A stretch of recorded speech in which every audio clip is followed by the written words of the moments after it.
Hello, how are you? I have to adjust my camera. You know me, I don't have time for editing.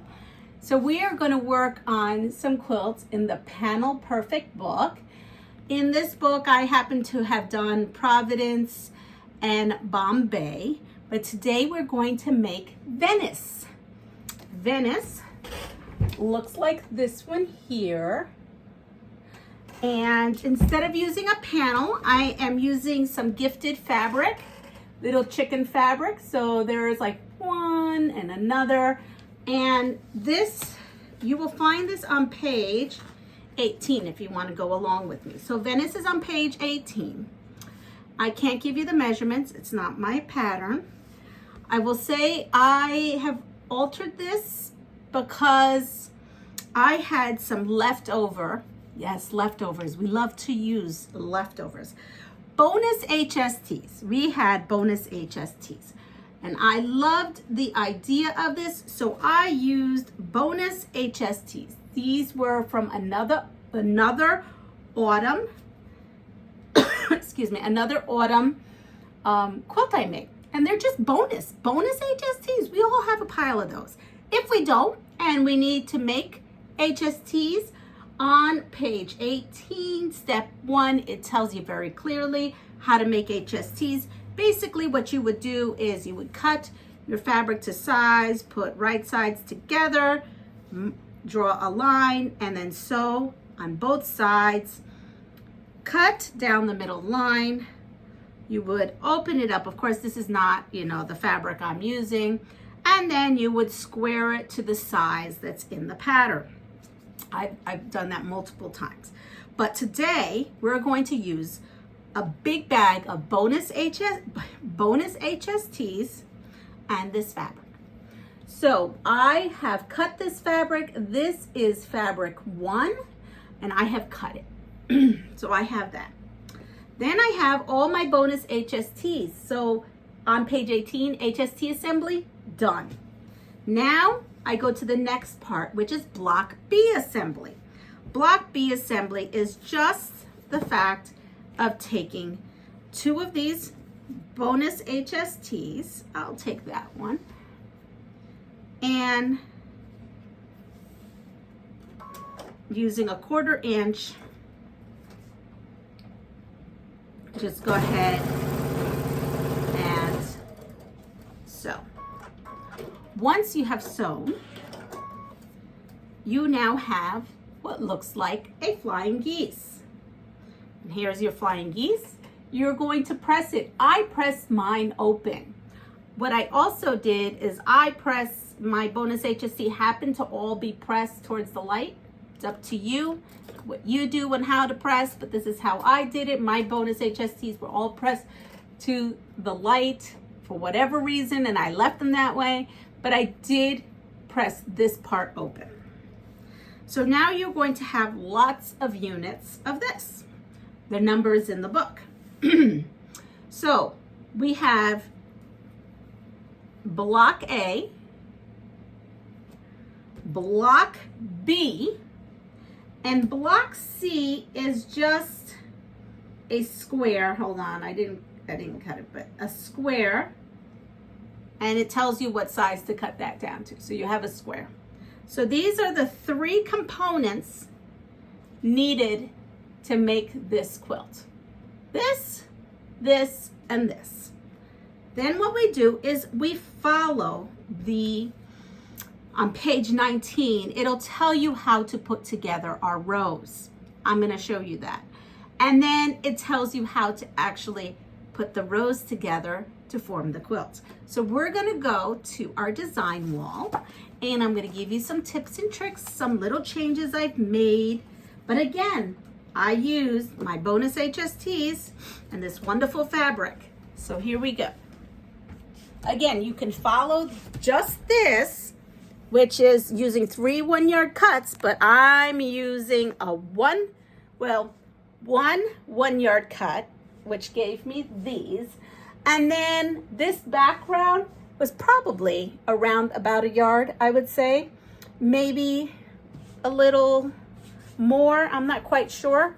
because I'll tell you, I'm going to show you what I did.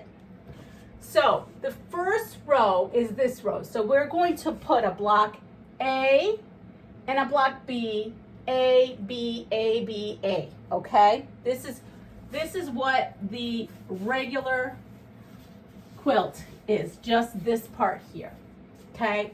Same thing, next row, we have a B, a C, a B, a C, a B, a C, a B, a C. And it tells you right in the book, the layout, okay? And we progress on doing that. Now, I'm gonna show you something here. I'm moving stuff over so you can kind of see what I got going on here. So this here, this is already sewn on here because I wanted to show you.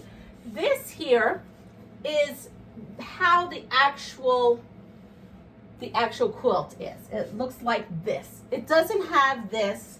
It doesn't have this. It has you just putting, you know, your chicken fabric as a thin border and then this fabric as a thick border. But we're changing things up. I wanted a continuation to continue this block so that it's whole. So what I did is I had plenty of orphan HST blocks. So I made more of these units, and what I did was I just added this unit onto here on this row to give me that.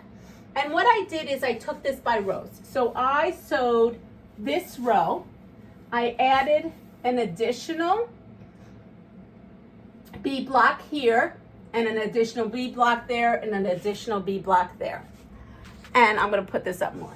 And then what I did was I measured what these two blocks, when you sew these two blocks together, and I put that above it. And then I used a additional C block for this corner here. And I sewed that there. And if you can see, it just finishes out the squares. Again, I need to finish them out, so I'm gonna put this as just a blank because that's finished. I come now to the second part that I have.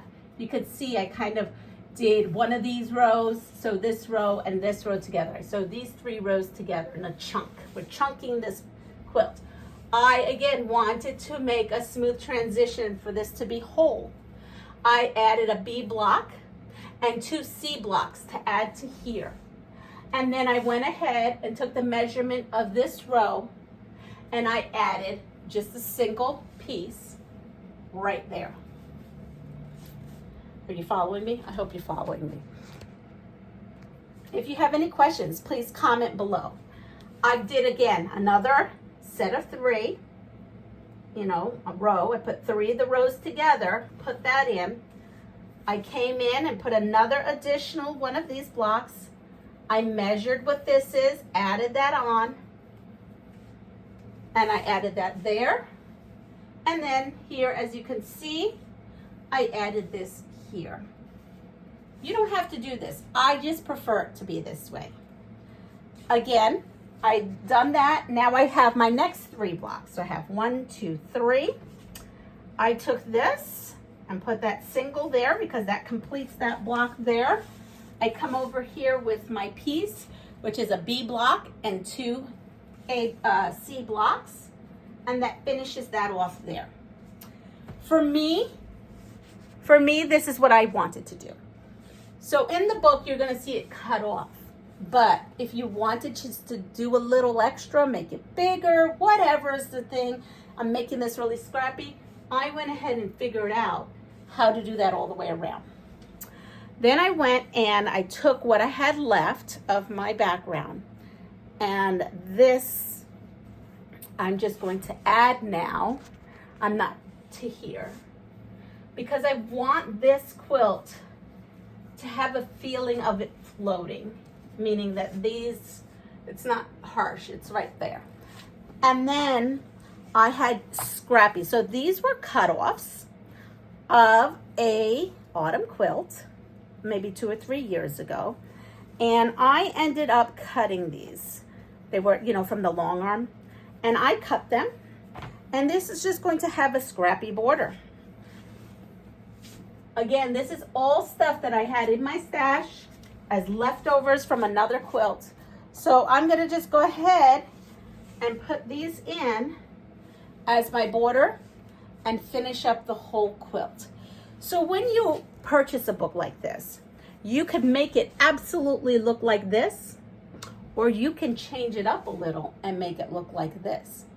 You can use 3 1-yard cuts and a panel, or you can use some fabric.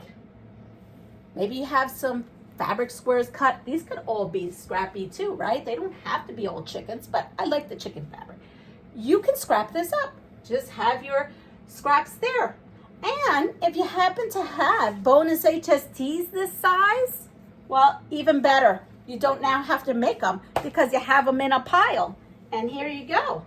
You've got a big, beautiful lap quilt using this book, using your stash, using your bonus HSTs, and even using your leftover border pieces from other projects into here. So for me, this was like a free quilt. It really is.